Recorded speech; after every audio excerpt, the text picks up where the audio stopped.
Ladies and gentlemen, here it is. I don't know when exactly we'll post this, but we're recording on the Tuesday of the week before Christmas. Everybody's feeling giddy. Michael Martin, are you feeling giddy? No. No. No, it's still Advent for me. But I'm going out today. There's nothing I hate more than Christmas shopping, because the only thing I have to buy is something for my wife, and it's the hardest job in the world. Because of Bonnie or because of you? Are you a perfectionist or? Oh no. I mean, No. I don't know what to get her. You know what I mean? I Yeah. don't know what to do. I do not know what to do. So, and I don't buy clothes for her. Never buy clothes for a woman. I'm just telling you right now. I Oh, just, thank you. I can Thanks always so pull it off. much. Yeah. I Really? think I can probably take it back, but My so, wife's a yeah. piano teacher and she teaches in our front porch, which is quite cold. Oh, So I can just go in and buy a nice sweater, right, as one gift. And it's just another sweater she's gonna wear. She's teaching piano, and seems eminently grateful for it. Well as along with other really thoughtful, wonderful things. I don't think I'm a good gift giver. Well, you're a thoughtful and wonderful husband. No, That's no, why. no, no, no. do her students get her anything? Yes, it's the cutest stuff. So we could decorate 5 Christmas trees. She's been teaching. She has 60 students and teaching for 20 years, and so we could have 5 Christmas trees all with ornaments based on music notes and music things. Oh, I was wondering if they got her like scarves or hats. Oh no, people have been yes, that too. They when she began teaching, they'd call her Mrs. Sauter. Now it's kind of Mrs. Amy. So some of the mugs or things she might get, have to see the evolution of those. But it's delightful. And she just had her Christmas recital on 2 days ago on Sunday. There's a little Methodist church across the street from us, and we just kind of use it. And the kids play the carols, and when they're open to it, then the people can sing along too.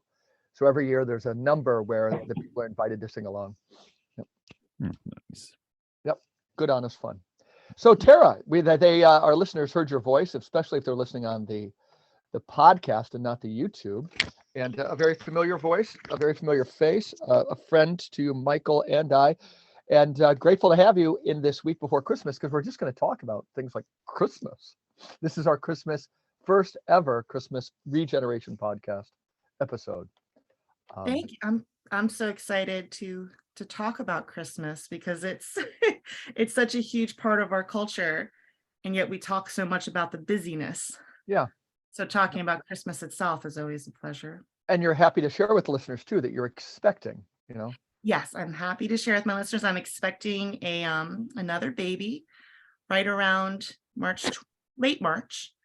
And to distract myself from Braxton Hicks contractions, I am doing a little Christmas crocheting. So, I like the technique there.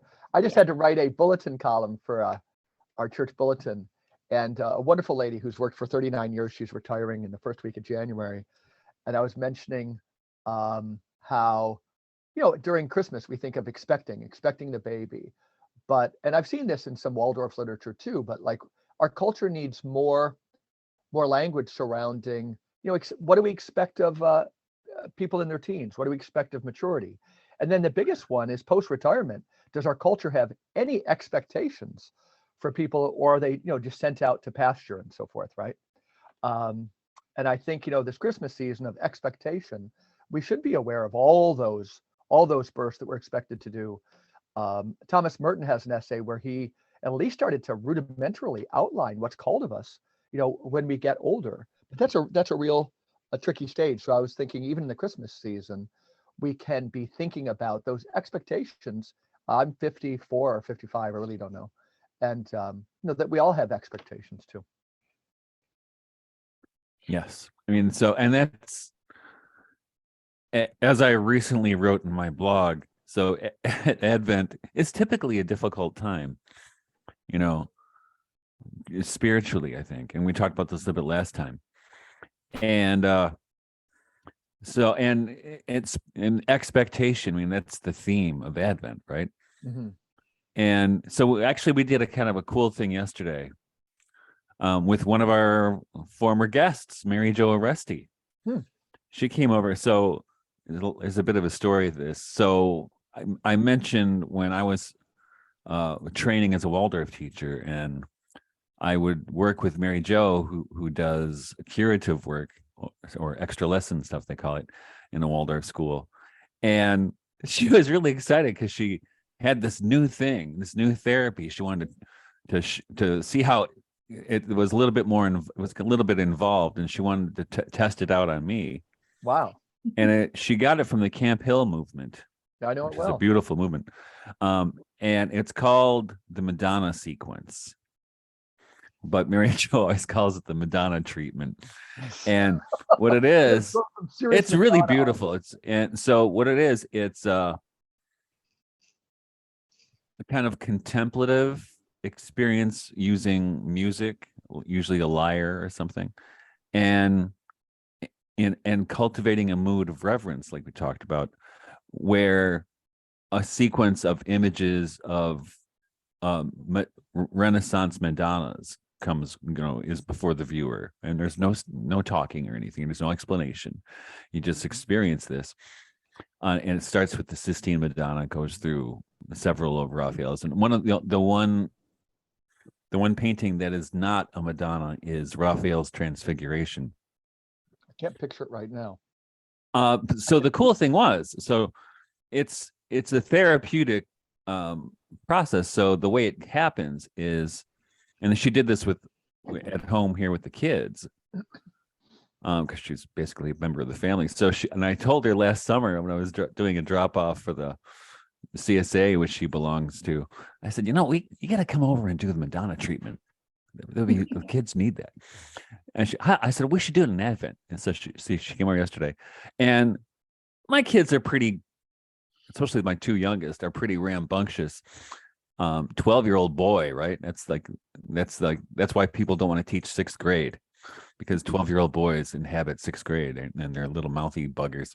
But anyway, so three of my kids, even my daughter who's 19, and on Mondays and Thursdays, Bonnie also tutors, like in a hedge school form, her niece and nephew. So they were here, and they're like 8 and 11 or something.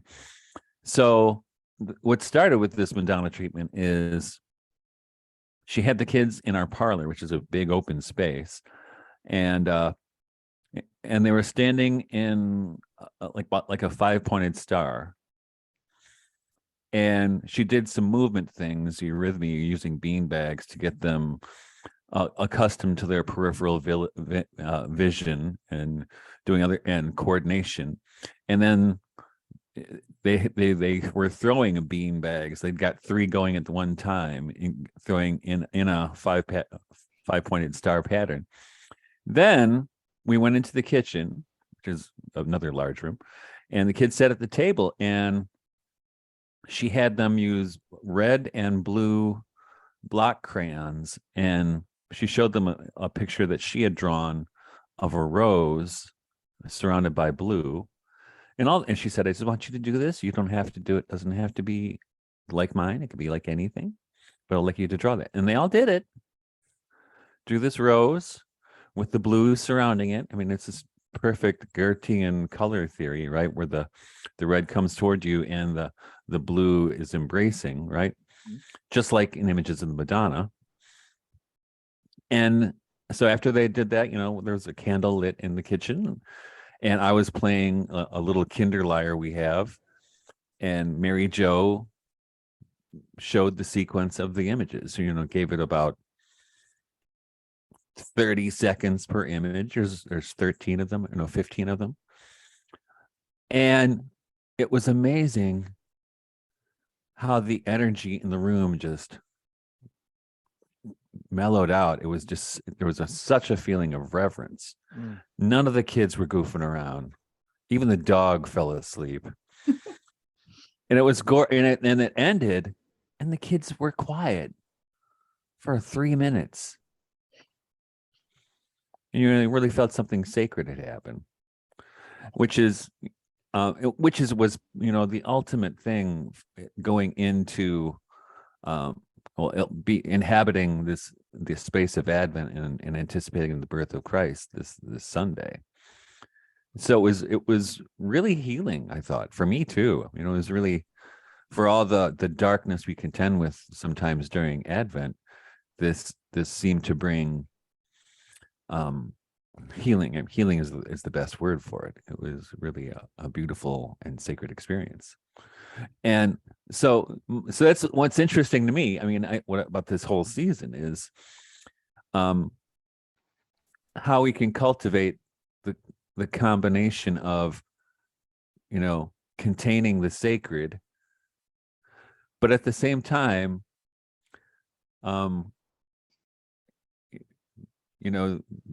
doing true conviviality and carnival, even, right, where you celebrate, right? So, and I think that's an important, but that's especially for us, that's what happens during the 12 days of Christmas, really cultivating the celebratory aspects of the season, whereas Advent is more, if you like when we talked to Matthew Milliner, the readings during Lent, especially the traditional readings in the Roman Catholic Church and in the Anglican Church, which still maintains them, all about John the Baptist in preparation, right? It's intense stuff, right? It's intense stuff, but it's also reifies this mood of expectation. I think it's important. Mm-hmm.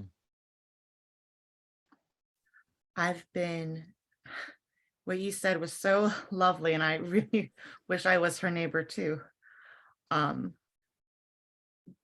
thinking about the season, and I read your beautiful piece, Michael, about A Midwinter's Tale, which I very much want to watch now.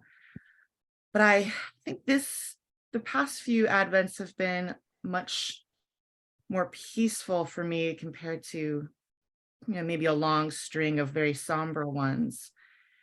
And it's interesting to sort of go back and remember that feeling of expectation. I think when you're surrounded by young children, that sort of joy and the incarnational thing is very present. But as you were also saying, Mike Souter, there is, what does it mean for people who aren't surrounded by small children or who are older? What is it?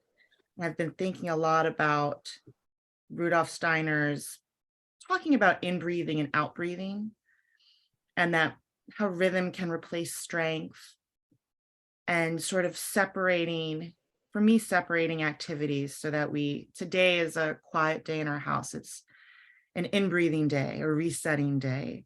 And those are good times for reverent activities like lighting a candle at night and having a quiet dinner, and then thinking about that out-breathing activity that we can do, which obviously, like, right as soon as Christmas comes, that's when you see everybody, you go to these big parties. And Advent and Christmas, our culture are pretty blurred together. So by the time Christmas comes, you've already expelled so much energy that you kind of retreat, and trying to sort out that rhythm again is an interesting process. But the Renaissance Madonna seems like a very good way to hit that tone. Doesn't a book we've mentioned, Michael, the Emil Bach book on the liturgical year, he offers, I'm not so sure to unpack it right now, contributes to the reverence piece so much, but it could. But he makes a distinction between, Tara was saying that Christmas has been kind of like morphed into Advent and vice versa. But he makes a distinction between a holy rush and an unholy rush, right? So frenetically driving around in cars, trying to get everything, we're fatigued, so we just put like the really fast Christmas songs on, things like that. That's obviously an unholy rush, but he pointed to a holy rush. And as I say this, I've actually quoted that a lot, but as I say it, I wonder if you guys would say what constitutes a holy rush. I think if a week ago, somebody asked me, I might have been able to offer something. I'm not caught up in an unholy rush right now, but what do you guys think would characterize a holy rush? It's funny you say that. I used to work for a nun, and she was writing a series for the children at the school about how she became a nun and what that process looked like.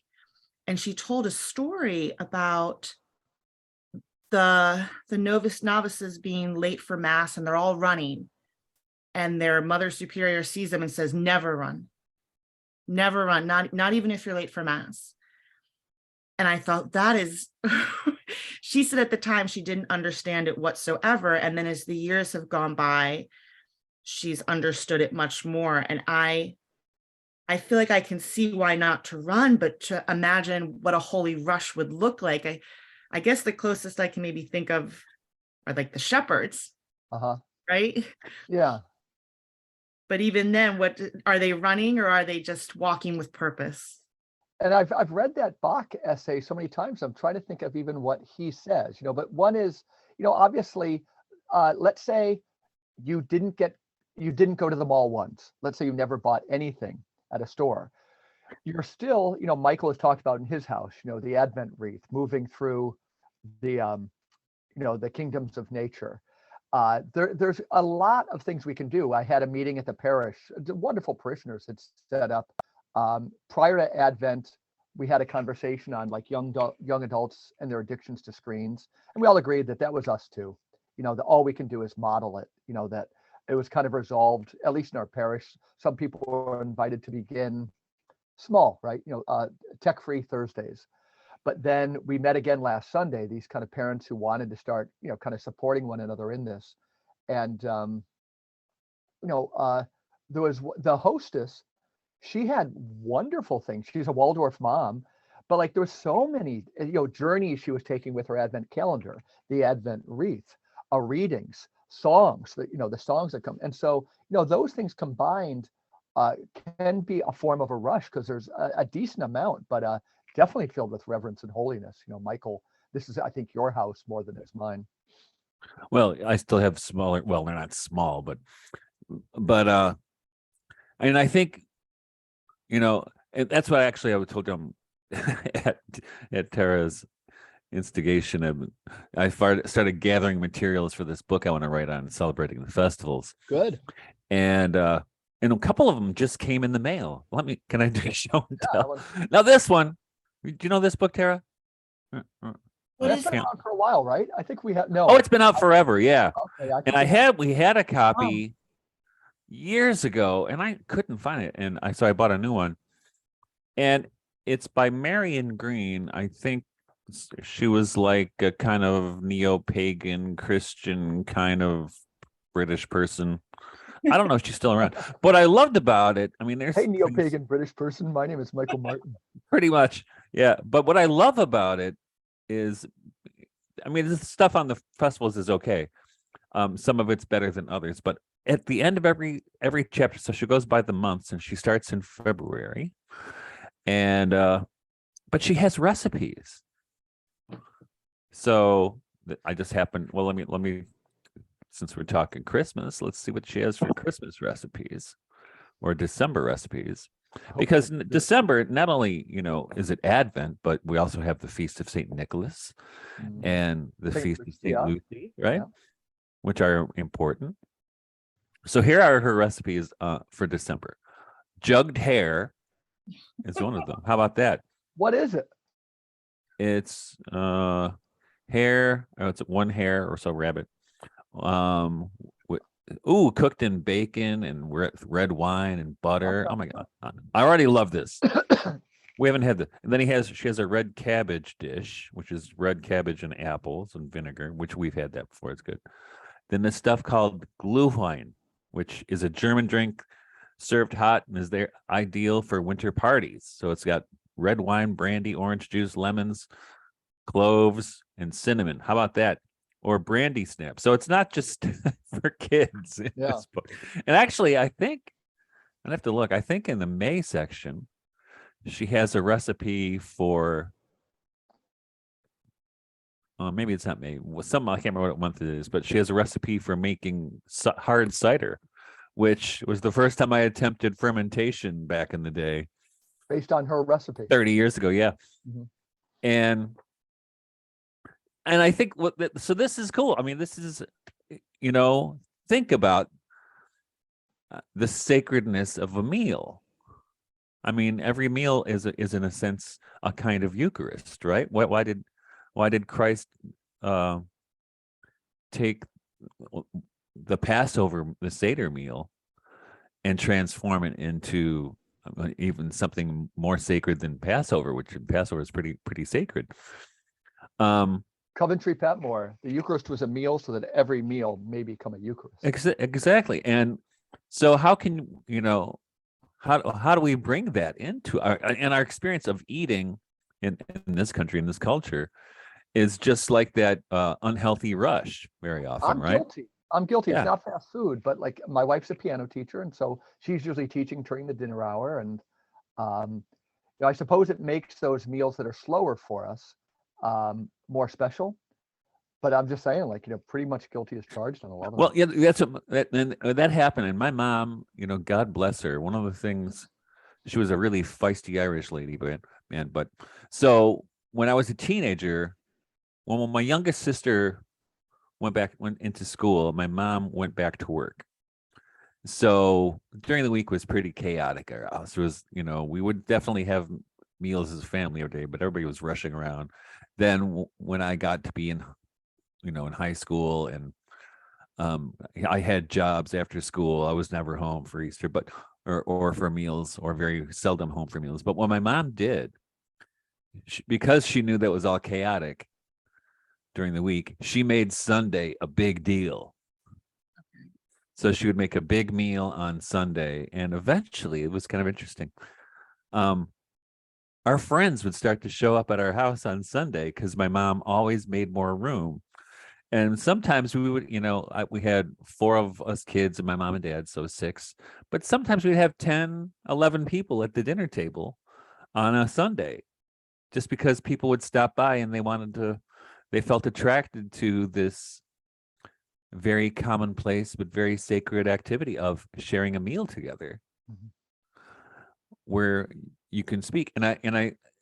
And what we try to do at our house, especially during this season, or especially during the 12 nights and the 12 days of Christmas, is attend to that even more. So, you're having people come over and sharing these meals together, and it means something. Because you're taking the time, and you're bringing everything to it. You're bringing the world and all its celebrations and all its troubles, but you're also bringing the sacred into it, because this is what we're there for a reason, right? It's called the Christmas season, the Christ Mass, right? So those are important things, which is so, one thing for us is I always break out the mead on these celebrations. But Bonnie tries to make it special too. She has like special kinds of drinks that she makes. What's one called? Oh, I can't remember what they're called. That have like cream and brandy and white wine and all this other stuff in there, and then just to make it, to call attention to the differentness of this season, right? That you don't have this in the middle of the year. Like, and actually she makes authentic eggnog as well, right? A lot of separating of eggs in that one. Separating eggs, and we have lots of cream. So we now have a new, we have our classic eggnog store bought, which I've always enjoyed, but we have a new kind of upscale dairy in the Rochester area, Pittsford Dairy, and it's really high-end eggnog. And boy, it's a different beast entirely. It is. It's so good. I made it several times as a kid, and the recipes I followed, probably Betty Crocker, it was too rich for me. I felt like I was drinking eggs. Tara, what do you guys do? Honestly, I'm just not joking. We've been getting this custard. It's the stores around us offer an old-fashioned custard only in December, and the children love it. and we love it. We What add does it. it look like? Is something you would scoop into a bowl? Because we have like a frozen custard here, and I know it's not. No, it looks like a cream. Yeah.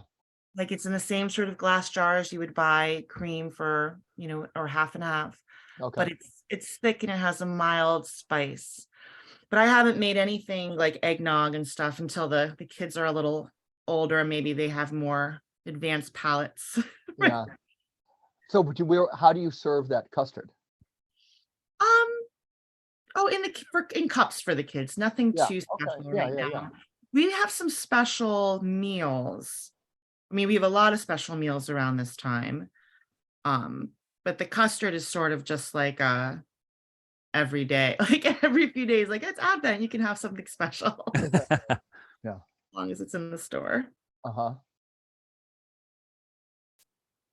So I'm really thinking about this holy rush and unholy rush. And, I love the story of the Christmas dinner, but of your Sunday dinners, Michael, but I'm thinking about your mom in the kitchen and moving around, and I'm not seeing it as like, maybe I'm getting caught on the word rush and confusing it with busyness. And it's so difficult for me to imagine busyness being holy. Mm-hmm. I think maybe I live in a culture of people who love paperwork too much. But when I think of busyness, I just have such a negative connotation with Can it. we get at it a little bit if even after I mentioned, I was kind of struggling with that myself, even though I've used it as something of a pole star for Advent, a holy versus an unholy rush. But especially in the minds of kids, what we have is an anticipation, right? No matter what, they're excited about Christmas. So that can be frenetic or it can be kind of channeled, and I think that starts to get at a little bit like, not that, we're not like in the season of Advent, we're trying to do a holy rush. I think it presumes we're taking for granted that there's excitement about Christmas Day. And then, going backwards, how are we using that excitement? Because there's an energy there. Is it in a productive, not in a productive, but a holy way or a non-holy way? Right? I think that's a nice thing to think about. I mean, the end result of your mom's dinners was not even one meal. It's bringing people together over a long time so that the meal almost becomes a church. Mm-hmm. And what I think of is so much of the busyness of the season, the unnecessary busyness, is that people just kind of scatter and they're glutted and they go home and they fall asleep and they watch TV. And in January, they're not refreshed. They're exhausted. No. Like, Exactly. you have the story of anybody with a January birthday is so sad because everyone is sick of being together. They don't want to be together. They want to detox and they want to try out a diet. And I love the new year and starting over and thinking about new things to do. But I hate that idea of Christmas not renewing you, of not feeling like the past few years. I'm so excited for 12th night and then I'm excited for Candlemas and I'm really excited for Lent, and the whole culture seems to be, they're tapped out, they're done and and that's because I'm part of that, and I haven't heard too much of it this year, thank God. Maybe, but for years and years, the messaging in the media, or like radio in particular, I'm thinking of something, I haven't watched TV in decades, is that Christmas sales are up or down or whatever they are compared to last year. Retailers are worried, right? And Christmas became a retail festival. It's when capitalism came to save the world, right? And I'm going through all these books, like so Marion Green's book, and I got this one, Christina Hull's A Dictionary of British Folk Customs, which is okay. But this old one I have, British Popular Customs, Present and Past, by Thistleton Dyer. Make yourself a good blood sausage, which I tried to do after reading one of those books 20 years ago. I went to the butcher and got blood and tried to, I hung them in a barn outside. It didn't work for me. Oh, wow. Published in 1876 originally. or even if you look at the Golden Bough, even though it's trying to trace the traditions. But what's interesting is you see these, and I think I may have mentioned it before. You ever see this British series, BBC series, Tudor Monastery Farm? I haven't, but everyone in the world has told me I need to watch it, and it's on my Advent to-do list. And they have a Christmas show. So they show what they do to prepare for Christmas, and they show what goes through Advent, and it's really wonderful. My kids love it. And but what dawns on you as you go through this stuff is how much of what this tradition was an agrarian or rural expression of life. And having grown up in the city and lived in the country for the last 20 some years, you really realize that it's easier, what I'm saying, for people who live in the country to try to adapt these things or adopt them, these kinds of traditions. I think totally. Where city life is not conducive to that, and which is something Rudolf Steiner said is that the reason people feel anxious in the city is because they don't know how to breathe, right? And so he said, you want to heal the city, learn how to breathe. Which is I don't think it hasn't worked so far. It's a good theory, great theory though. But you get more of a sense of breathing outside of the confines of the city, right? I mean, not just breathing with your own biological organism, but the breathing of the air, as Tara was just talking about, right? The breathing of the air. And this is where we celebrate. I mean, this is the Christmas festival in the Northern Hemisphere anyway, is this tremendous time of the in-breath of the earth, where everything, all the life forces of the earth are breathed into the earth. They're held in, and they come out after the winter solstice, after Christmas, right? So, and it starts to move out that way. And in Jesus the Imagination, was it number 6? No, number 5, the garden? Or was it 4? It was 4. When I did an interview with Gunther Hauck, who's the biodynamic beekeeper, I mean, he's a legend. One of the things we talked about rhythm, right? And he's talking about exactly this. So right now is obviously a low activity time in a beehive. But when we get to Candlemas, which is February 2nd, or right around the Feast of St. Bridget, which is February 1st,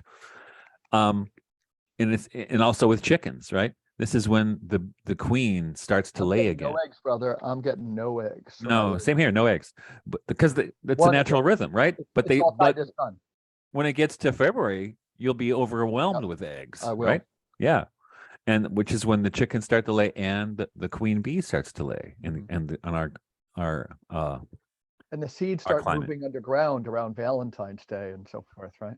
That's another great Coventry Patmore poem, by the way. Well, it's true. We have to do an episode on Coventry Patmore. And we do. And remember that legend that on St. Valentine's Day is when the birds pick their mates, right? I like it.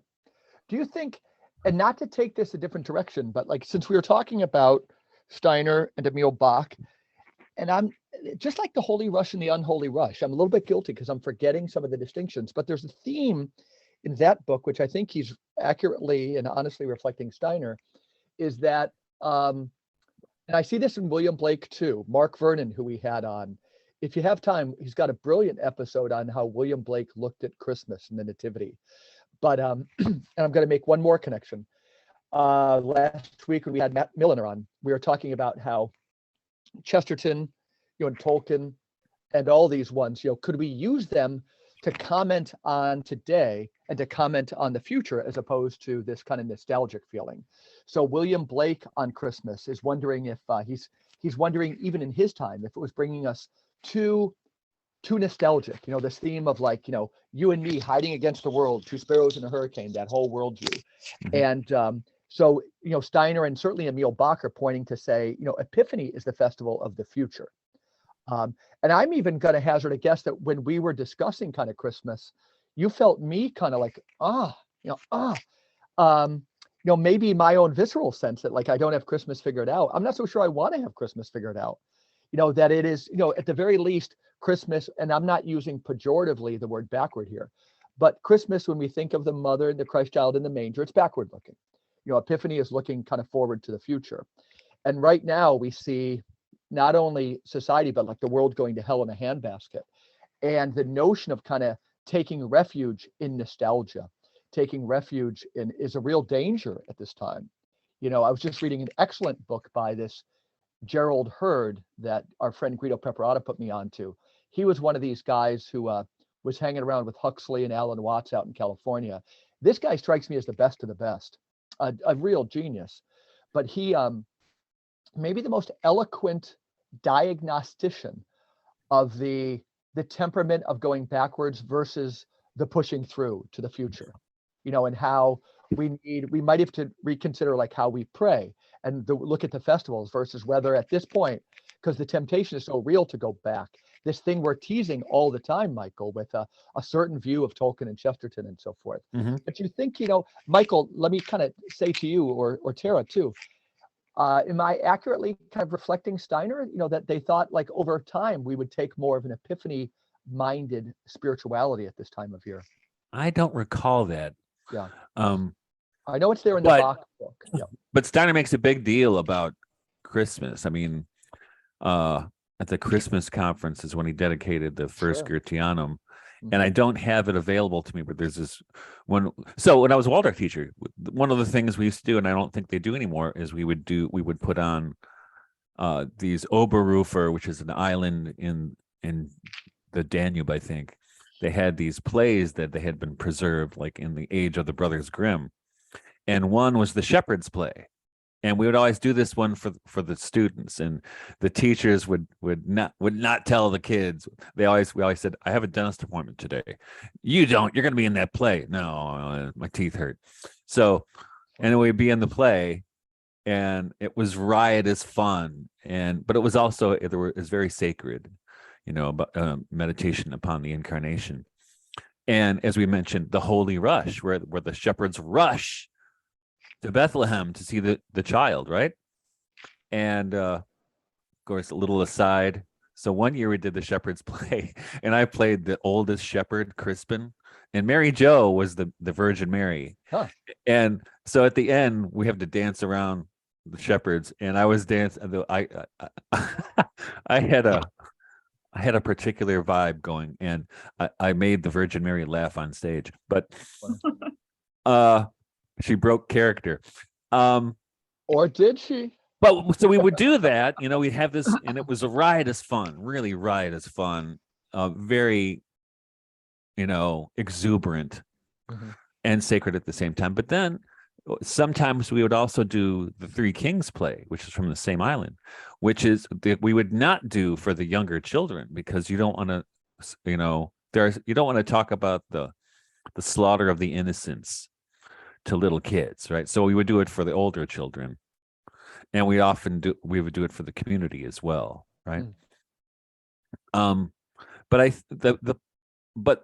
going back to your point about nostalgia, I mean, so I think what's wonderful about Steiner, and what I really kind of, this atmosphere I kind of live in, is how to not slip into the past, you know, not to do the Tolkien or even medieval cosplay. And this is what Steiner was doing, how to meet the future, but not to lose what's sacred about the past at the same time, right? Because we live in a culture that wants to destroy the past, destroy history, destroy the church, destroy any kind of cultural memory at all. So how do we maintain this cultural memory, but still move into the future? And as your point about Epiphany, Mike, I think it's important that it does move to the future. But the thing is, the way to celebrate the proper way to celebrate Christmas is through the 12 nights, the 12 days of Christmas, or the 12 holy nights, I do think which moves from from the past to the future, right? And it's interesting in the British tradition anyway. The Monday after Epiphany was known as Plough Monday, when they would bless the plows and bless the fields. And of course, you can do that in England because the ground's not hard as a rock like it is in Michigan.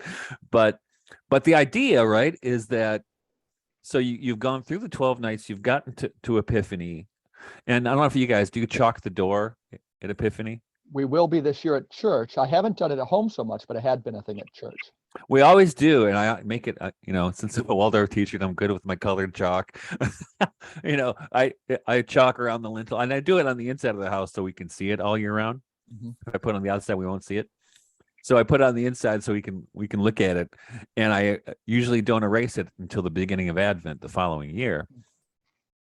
And it's just these little things are reminders to everybody, and especially when you build them into your seasonal celebration, you like Tara mentioned earlier, right?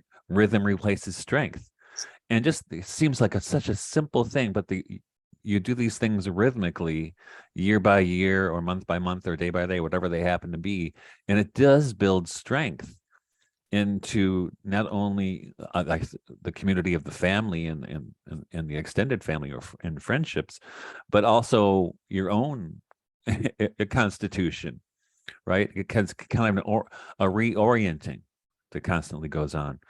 And I think that when we get like you said, Epiphany is a feast of the future, right? They're pointing to the future. And in the Eastern Church, it's not the arrival of three kings that's celebrated at what we call Epiphany. They call it Theophany, and that is the baptism of Christ that's celebrated right there, right? And we were talking. So the readings we mentioned in the traditional readings for Advent are all about John the Baptist. And when we had house church this week, I mentioned to the family, I said, it's interesting that the Gospel of St. Mark, which was probably the first one written, it starts with the baptism. So does John, right? It starts with the baptism of the Lord and not with the Christmas story. And also Mark is the shortest of the Gospels. And so Mark is he's like a poet because he's concise, right? Less is more, and he gets right to what's important. And what's important is the baptism and the mission, right? He's very mission driven, that Mark. Mission driven. So I think going back to my point is, if you don't have the culture, history, you have no sense of the future.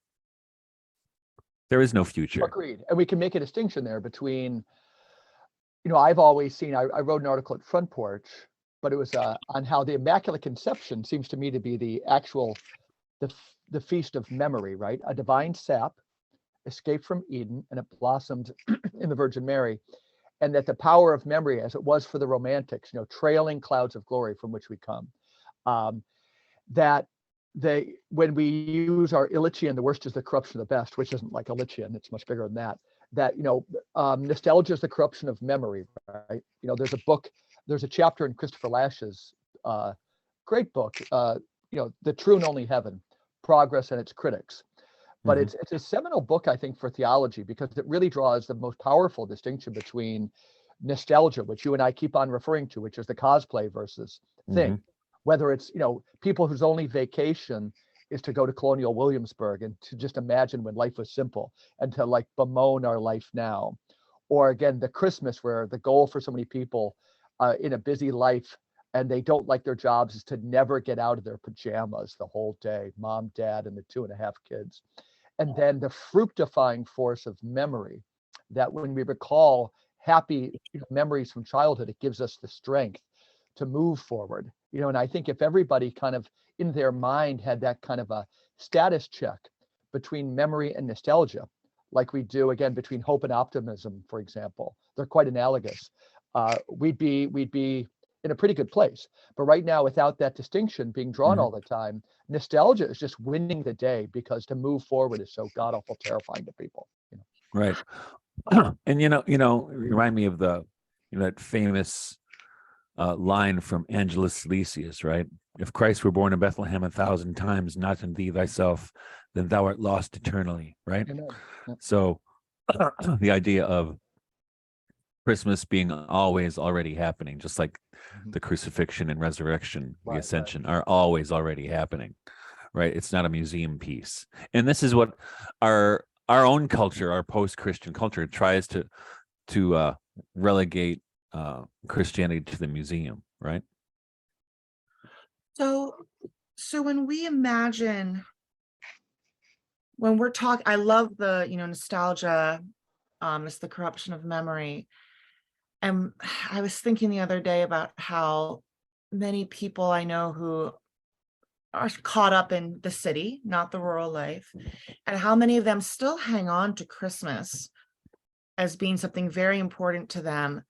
And yet they don't dare go near the old pagan myths, the old solstice traditions. It's something completely sentimental, and they themselves like bemoan the consumerism of it, but won't let go of it. And they seem to want to make something different of it, or at least preserve something without understanding it. And I wonder, what does it mean to redeem Christmas for people who sort of dwell in the machine, who don't really have access to rural culture, some of the poorer people? I mean, for them, it seems to become very didactic and more moralistic. When you see people go into the city to bring Christmas, it sort of takes the form of serving food to the homeless, which is very worthy. But how does that rhythm and that sense of the sacred get restored in the city? Is there a unique, how does Steiner teach the city how to breathe with Christmas? Is there a way to do that isn't, Hallmarkian, that isn't schmaltzy, schmaltzy, or inauthentic? And that's what I think Steiner was trying to do, right? Prohibitive for people who can't have any access to agrarian traditions. I love these festival books. I collect them, and they're wonderful, but there's also the difficulty that sometimes things can seem so expensive to replicate, or especially when you're just starting out. So, well, and so here's what I noticed. So when I was at the Waldorf School, it happened. The cultivation of that sacred mood was a big part of it, right? Even though the frustration for me was that it was always in danger of becoming a boutique or something the parents left as soon as they were out of the school, right? But nevertheless, you see how that, and for better or worse, I mean, here's a Waldorf school, which at least it's a temporary community. And as this temporary community, it cultivates the sacred in a way I've not seen even in most parishes, right? So that's one way it happened. And of course, the school I was at was in the heart of downtown Detroit, right? So you can see it happen there. But it's so I think it's the cultivation of reverence and rhythm. And this is the problem with the city, is it's arrhythmical, right? So how do you, within that context, how do you cultivate a rhythmic awareness, right? And the Steiner School was great about this, at least it used to be, with cultivating this rhythm of the seasons and of the Christian festivals, which I think they've mostly abandoned by now, which is grounding. And as we all know, those Christian festivals have a venerable connection to the agricultural cycle, which I think was what I was already interested in that even before I became a Waldorf teacher, and that just kind of proved how it works to me. And this is in the city, right? So, and then it takes the thing is, what I've noticed, it takes a little effort at first. It feels daunting and impossible until you do it. then it's easy to do it after that, because you establish a rhythm, and you establish this rhythm. It's in your etheric body, it's in your astral body, and because of it's there, it's in your ego, so you can bring something to it. But breaking into that is really hard. Really, to start something and to do, and the thing is, you can do it one time, but if you don't do it a second time or a third time, it was just this thing. But but once you do it 2 or 3 times, it becomes part of the rhythm, and it carries itself. I It remember the carries day my itself. wife and I came back from our honeymoon. It was the first meal we were going to have together, and I can still remember like whether prayer was going to be a thing. She made tuna casserole, and I always wonder, like, momentous decisions are made at the oddest of times. That we could have prayed before the meal, or we could have. I don't think her family was praying at meals at that time. I grew up with it. I didn't pray when I was on my own eating or anything, but we sat down, and she was not Catholic at that point, and staring at a Corning dish. God bless the local company, Corning, filled with tuna casserole. I just made the sign of the cross and said a prayer. But like, if it didn't take place that first day, and this is very much to your point, Michael, things can get lost too. Mm-hmm. That it's just the rhythm. And so you mentioned having people come over to your house on those Sundays. I mentioned that, like, when we do eat as a family kind of all the time, it's not as slow as we'd want. And again, some kids would miss, they'd have sports practice. But when all the neighbors who've been at our house, that's the thing they all crack up at, and they love it, is that they all know our prayer at the beginning of meal. That is so countercultural now. And then kind of one other small thing is that when we talk about the city and the agricultural rhythms of the rural countryside, I'm not so sure it moves things forward. But in reading Oswald Spengler, when he talks about the decline of any civilization, some of his check marks include, a fake intellectualism that emanates from the cities. Check. Cities Check. that Oh my God. Yeah. cities that are parasitical on the countryside. Check. Right. But also just a divorce, not an understanding. So if we worked, through these, all young people, right, especially in Rochester, our public markets are booming nowadays. So there's a great hunger. And right now, we tend to see cities that are divorced from the countryside. And some fatalists would think we're destined to go all the way to the decline of the West. But Steiner himself reviewed Oswald Spengler's Decline of the West, and he wasn't cheesily optimistic. Again, here's another one: optimism versus hope, nostalgia versus memory. That we're always trying to rebuild, but one of those things we can do is support. Now, it's not the same thing as saying farmers markets, but like when we see young people and they're so hungry to see that, just to name it and to say they're doing the work of regeneration by going to the farmers markets and talking to those people. They're doing something equally as important or more important than us talking about this. But once cities weren't always this way, in a sense, they're not ontologically separate. Yeah. And that's, well, it's the pathology of our age, right? So now, instead of the cities, now we have, social media and the internet, which can become the new, right? They were calling it Twitter, right? It's the public square. Right. What's that? I mean, it's a weird thing, but it's not really a public square. I get you, it's a public forum, perhaps, but it's not the public square. You've got some comments on that, Tara. Oh yeah, no, it never sleeps. It's the ultimate She's arrhythm. the best Yeah. at Twitter. I mean, oh, sorry. No, I mean, it's, if the city is arrhythmical, like social media is anti anything. It's just always on. It's a machine. Yeah. What was this book? Oh, Jonathan something 24/7. Did you read this book? Oh yes, yes. What's his last name? Begins with a C. It's escaping me, but that's fantastic. I have it someplace in the house. I have it over there somewhere. Yes. Yeah.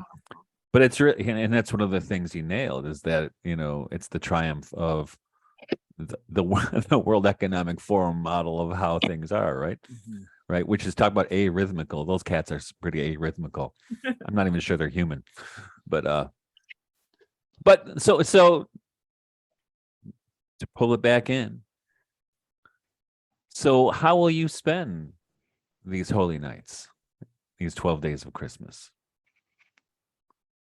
I'll speak first because mine is probably the least developed, but it's fine. That we'll I have work in the church, and so on Christmas Eve, I'll let people know too that like in our county south of Rochester, apart from the Trappist monastery, I don't think there's a single midnight mass Oh, in the whole. Really? Yep. And are these things we just kind of take at face value or not? I don't know. Anyhow, a family will come into town. We'll go to mass on Christmas Eve. If there's running the parish, I might have to run out for one Christmas Day. Then we have one of our son-in-law who's coming. This will be his first time at our house. So last year, they've been married for 2 years. They went to his family's house. He was shocked that we'll go to 2 different places on Christmas. We'll wake up at our house, go to my wife's mom's house, and then not too far, my brother's place. And they're pretty active. And I think he's always, at least from my daughter, saying that he just always Christmas. He lives in South Carolina. You just woke up and again, not staying in pajamas, but the whole goal was you didn't move that day. And we'll go to 2 places. And then the nights themselves, because I've worked for the church, really low key work weeks that we do have a nice rhythm. But this year we're going on New Year's Day. My wife's great grandmother, her family has longevity, but her great grandmother, this one only is turning 100. Another one that was 107 just died the other year. Jeez. But Whoa. we're going to a birthday party near Columbus, Ohio. And that seems like a great thing to do on New Year's Day too. And the way that our own family, our celebrations within our family, like birthdays, color those days, I always find to be beautiful. They give them different intonations that are very well received by me. Otherwise, they can feel kind of too rootinous. Mm-hmm. I think we are going to have a quiet Christmas Eve here. Mass Friday, Christmas. I'm sorry, Christmas is Sunday. Church and go see some family. Most of that week it's a special week for me because it's one of the last times I'll get to have all my kids home during the day without the baby around. So I've sort of planned out some different crafts and activities to work on with the older children. Just each day to have you have a very unoriginal name for it, just special time. But they're going to each have special time with mom and dad and work on different activities. My daughters are really into myths right now. So we'll probably talk about Irish myth and Norse myth every day. And I'm going to try to teach my children how to crochet. And I think every night we really like having, during the year we like having this, but there's so many activities. So I just every single night having a candle on the table, the lights kind of low, and having a quiet, peaceful dinner. I've planned all my menus and I'm really excited about that. Every other woman listening to you, Tara, is so jealous. I think if my wife heard you say, like, you planned all the menus, and my wife adores you. She's listened to every time you're on. Oh, I hope I get to meet her one day. It's astounding. I planned all your menus for that week. That's well, great. I'm not teaching piano lessons every day. But you're deliberate, and it's great. It's great. So be intentional, and I think my good deed is going to try to be talking to everyone I can about celebrating 12th night. We have a guest one night, and last year we did, and people were like, "What? Mm-hmm. Why would you do that?" But as you said, Michael, just reminding people about rhythm and reverence, and if that's all I can do, then that's something. Absolutely. Well, yeah, I mean, there's that tradition that the 12 days of Christmas foreshadow your experience of the following year, right? So the first day, what's January going to be like? The second day, etc., right? Or even especially people. I didn't know that. That's people will pay attention to their dreams during those holy nights to get some messages from the spiritual world. So I think that's part of it. Realizing this is the kind of a time outside of time, which we don't like to. Our culture doesn't do this, and I mean, Mike, this. Growing up in the Catholic Church, I remember I had heard about the 12, the song on the 12 days of Christmas, right? And you're like, what do you mean 12 days? It's like Christmas Eve, Christmas Day, then the tree comes down. Yeah. Right. 12, and I would ask my mom, I said, how come we don't do anything for Epiphany? Because we just don't do, people don't do that. Well, and also the Catholic Church was so tied to the Catholic school system, right? And we had a break. Yeah. If Catholic schools were in operation, I just know we took our cues, so May Day was big for us. John the Baptist, obviously it's completely non-existent, but I think it's because the Catholic school system said which feasts were important, because you did it kind of around the school. The parish was even run kind of by the school, but yes, your experience, your recollection is 100% my own too. Yeah. So, which is wrong. I mean, it's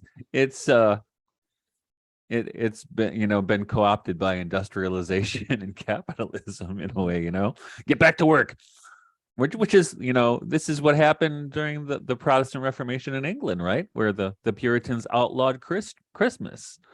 And we've seen not only in the Protestant Reformation, but in the Counter-Reformation and Vatican II, the diminishment of the saints' days. And even the diminishment of the numbers of saints, right? Sorry, Saint Christopher. You no longer can carry the Christ. You don't exist. I do too. Yeah. But he's going to have to get across the river on his own. Yeah, that's right. Jesus is going to have to pay. So those kinds of things. So, and I remember you just intuitively knew as a kid that something was really wrong, that we don't do these 12 days of Christmas. And how come? And like you said, we decided some years ago we're doing 12th night. That's just all there is to it. Mm-hmm. We're doing it. So we do the bean cakes. We do 2. That way, one of the women or girls and one of the men or boys can each be king and queen. And so we do that, and we actually go out and we sing to the apple trees. We wassail the trees. I tell you, that's one of the things Bonnie makes. I remember the other thing she makes is called syllabub. That's the one with cream, and then she makes wassail and that wassail is basically apple cider and wine and brandy or something. It's with fruit in it. It's kind of nice. I mean, you can also make a non-alcoholic version for children. Yeah, and that they like it. So we go out and sing to the trees. Here we come a wassailing, right? And we also will often read poetry. In fact, last year, the year before? Because one person I always invite for 12th night, and they usually come, is Jonathan Geltner, whom we interviewed a few weeks ago, and his wife Katie and their 2 kids.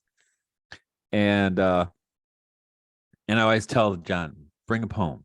Bring something, and his wife's a poet, so whether it's a poem by Robert Herrick or something else, I'll let him pick. We'll do something like that, or even he'll find some. He's really into Irish language, so he'll find some obscure Irish poem or something. So it's kind of cool. So we just do that, and we sing songs in the kitchen, because we have a big kitchen, and we have the cakes, we have lots of treats and stuff, and it's just lovely and fun. I mean, it usually isn't very long. Maybe we're here for 2 or 3 hours.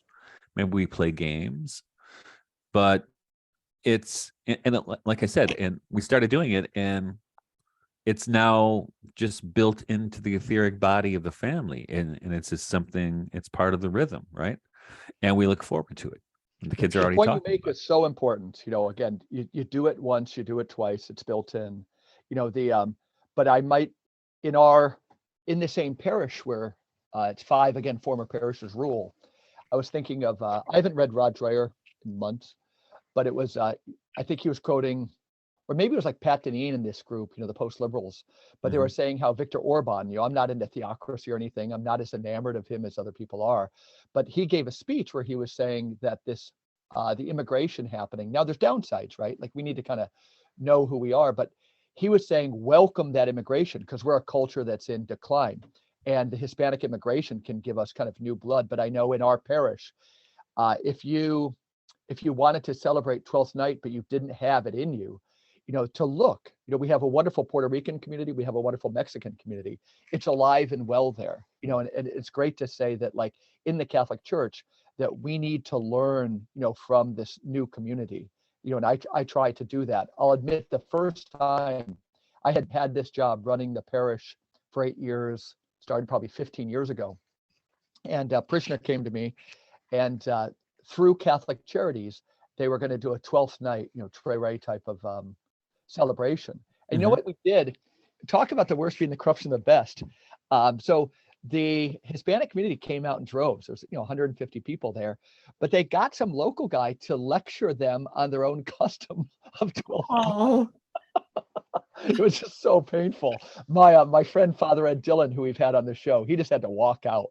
It was just the fact that it happened. What type of mental state was there instead of learning? That somebody stood up and said, on this day, this population does this. And so it was a travesty, but there's another way and we can keep at it. Yeah. And I think what's interesting, you're pointing out these Puerto Rican and Mexican communities. Well, what they're doing is they're bringing their folk traditions with them, right? Yes. Which is all these things that I've been talking about, the bean cake or whatever it happens to be. Yep. These are folk traditions. Yep. These are not church traditions. No. These are folk traditions that the faithful have developed, and however it happened over time, that become kind of grafted onto the cycle of the church year, right? Which and that's the thing, is that these folk traditions, the maypole is a great example, are the first things that get kicked out when the churches want to tighten up ship, which is what happened with the Reformation, and then it happened with the Counter-Reformation, right? And that's a travesty, right? Because then you're left with bureaucracy. mhm. That is the rise of bureaucracy right there, right? Clericalism, right? Yeah. And no longer is the priest in that way a part of the parish. He's a representative of the bureaucracy, Yes. right? The living Like body, it's the church is no longer a parish; it's a field office. the living body of Christ is now to be administered, and Mhm. you're not supposed to get any uppity ideas. That's right. I'm sorry, I'm a little cynical about telling people that they're not to look for this Holy Spirit in the world. Yeah. Great. So we hear anything else, Tara, Michael? I'm just thinking. I'm thinking about all the stuff we're going to eat. Yeah. Because we're doing Christmas either on Christmas Day or the day after. I have to tell Bonnie, I think we should have the goose on Christmas Day and have the leg of lamb on the day Wow. after. Because I think there's more meat on the leg of lamb, Okay. and we'll have more people on that day. If I could recommend anything else to anyone, it would be, it's such a good week to find something special to read, to sort of set the tone for the coming year. And I'm reading some Grail Quest stories right now.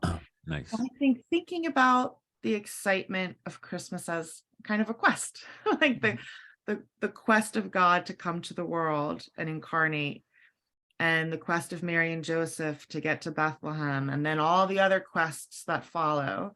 Mhm. I just think it's a good week to not drown in the schmaltz, but to look at the incarnation as this very exciting thing that happened, and it should be, thinking about it should regenerate our souls for the years to come. I bought all of Beautiful. my 4 kids, 2 of whom are married, a third is engaged, and the fourth. But and we'll have the author on sometime. I once had a wild correspondence with him. But I've mentioned it before. His name is Peter Beagle, and he wrote Peter Beagle. Yeah. Oh, I I got love a him. I had a brief. So The message. Last Unicorn, The Last Unicorn is one of the most brilliant books ever written. It's one of my favorite stories ever. I've read it a million times. Yeah.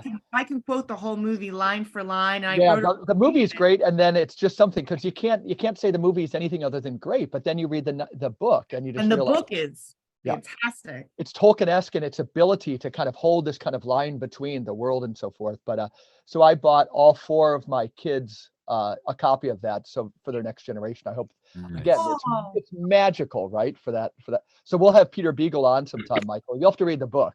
I will have to read the book.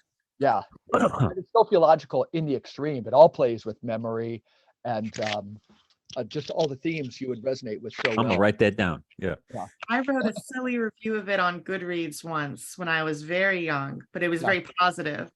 And his manager reached out to me. Connor Cochran, they had a big lawsuit falling Said that out. they over it. loved it, but Okay. I really need you to have him on the show because I need to hear about this correspondence and what he likes. Yeah, I mean, he was fleeced like my hero Stephen Bizenchi. He was fleeced for most of the royalties from a lot of his. Was he?